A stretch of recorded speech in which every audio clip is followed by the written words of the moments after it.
Everyone, I'm Jasmine de Venecia, BS Cream 3-1. This is my video presentation about police plans and operation. Importance of police plan and operation. Planning is essential. It creates a need for environmental scanning and situational analysis.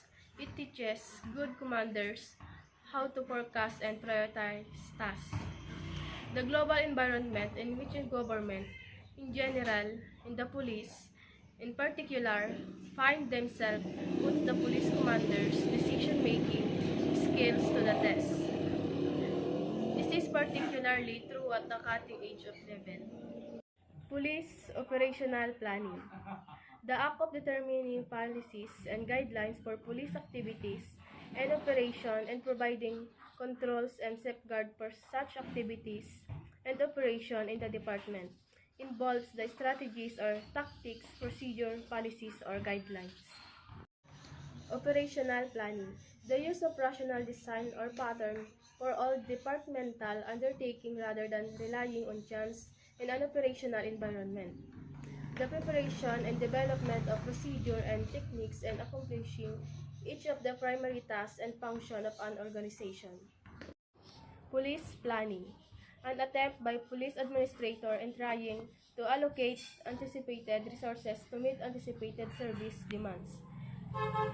The systematic and orderly determination of facts and events as basis for policy formulation and decision-making affecting law enforcement management.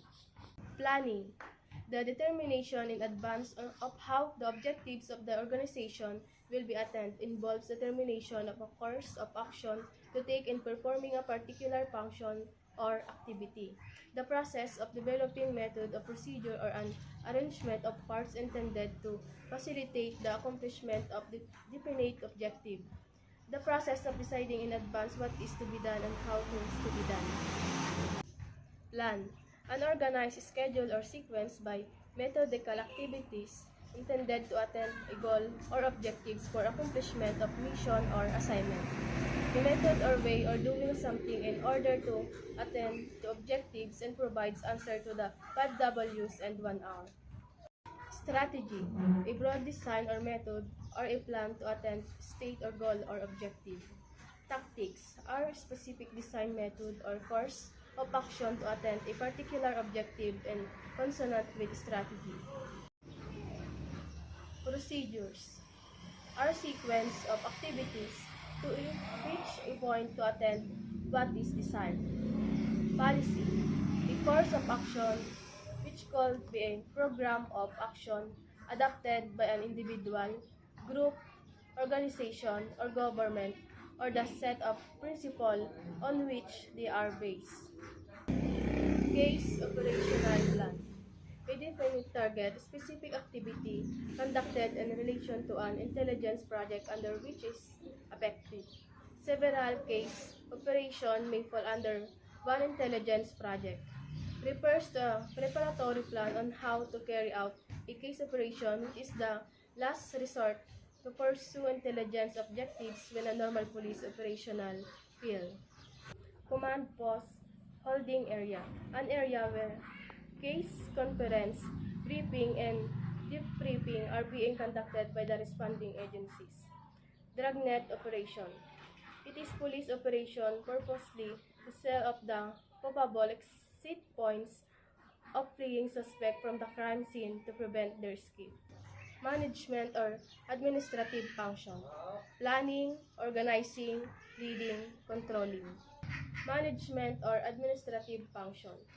Planning can be defined as the process by which managers set objectives, assess the future, and develop courses of action to accomplish these objectives.